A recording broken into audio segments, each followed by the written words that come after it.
Hi, this is Mike Crow, and I run a home inspection business. In fact, I've run a couple of home inspection businesses. The true joy for me, though, has been helping literally thousands of home inspectors build really solid home inspection businesses as well. We can help a single-man operation be able to do over $300,000 a year, maybe all the way up to $400,000 a year as a single inspector operation. Even better for me is the 80-plus companies that we have helped be able to build million-dollar home inspection businesses. I would like to help you be able to do the same thing. I want to go over what I consider to be probably one of the most important and one that I repeat on a regular basis, one of the pieces of being successful. Often I run across people that are either what I would call short-sighted or, and I suffer from this one sometimes, is taking a look at things too far out. So for instance, I will tell you that at one point I used to see a year out and then 3 years out and then 5 years out. And then I started telling people for the longest time I saw 20 years out. And then just within the last several years, I've started telling people I see 100 years out. And of course, people will go, you won't be here in 100 years. And I go, you're absolutely correct. But if I'm lucky, hopefully my kids and grandkids and great-grandkids and other people, from my lineage, hopefully will be here in 100 years. What do I want their lives, how do I want their lives to be maybe impacted by what I'm doing today? The challenge with that, of course, is that if you're always looking that far out, that you could literally fall into the manhole where the cover's missing right now on the way to that, and of course break a leg and never, of course, even get close to that.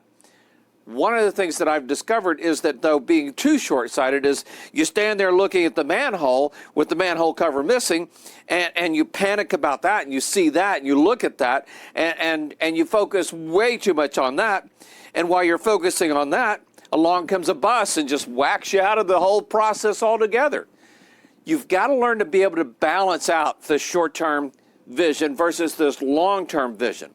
And one of the things that I tell people is it really comes down to one simple phrase: striving for progress, but not perfection. I've got to be looking at where I want to go, but not necessarily all the way, all the time.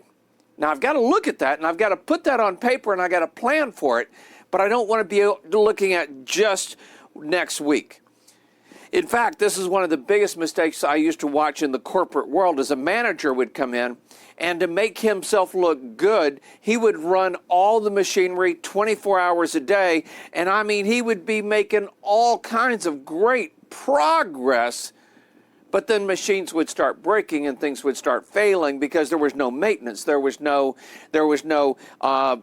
process for replacing that stuff. The other challenge, of course, is that this guy sees this out here, and he doesn't take advantage of the short term either. So I'm going to tell you a couple of things. Striving for progress, not perfection. It's kind of funny. When I was a young man, used to have my car, and I don't know if it was my dad that got in or somebody else that got in, and they got in, and the floorboards was just full of, fast food bags, McDonald's and Burger King and Taco Bell and all that great stuff. And I said, oh, don't worry about it, and they're going, I'm not worried about it, I'm worried about me. And one of the things I realized was that I was not doing very good at that. And of course, taking time to clean my whole car would have taken half a day at that point because it was such a mess, right? Well, one of the things I discovered was somebody taught me something simple: a bag a day. Hey, Mike, every time you get fast food, get rid of 2 bags. Every time you get some gas, get rid of 2 bags. Okay, so you got 1, you now get rid of 2.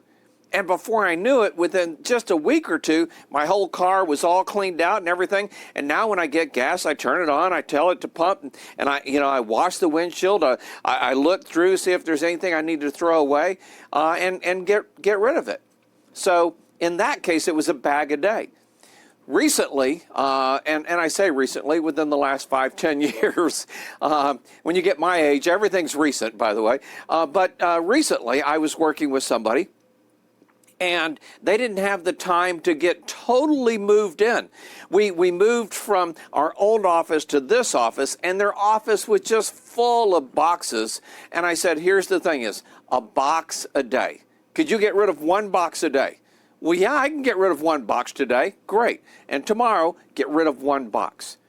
And within 30 days, all of a sudden, most, if not all, the boxes were gone. Their office was looking great. And honestly, I did the same thing to my office. I did a box a day. So I called it a box a day. Same kind of thing as with the trash. Making that progress can be very, very powerful. And I will tell you, it's so powerful because some days you finish the day and you just realize you're not getting done what you want to get done out here. And one of the things I like to say at the end of the day is, we made progress today.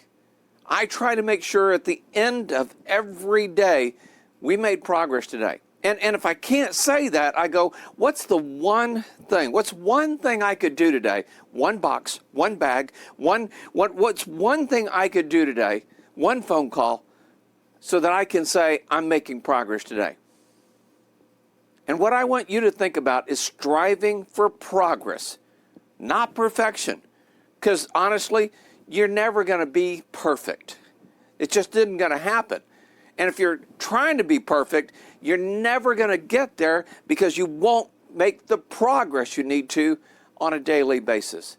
So at the end of the day, hopefully you can say, hey, I'm making some progress today. Hey, we made progress today. And especially those days where everything seems to go wrong, everything seems to want to fall apart, everybody wants a piece of me, okay? At the end of the day, if I get home and I'm looking at Susan and she goes, how was your day? And I said, well, we made progress today, you know? And that's a big part of it. So striving for progress, not perfection.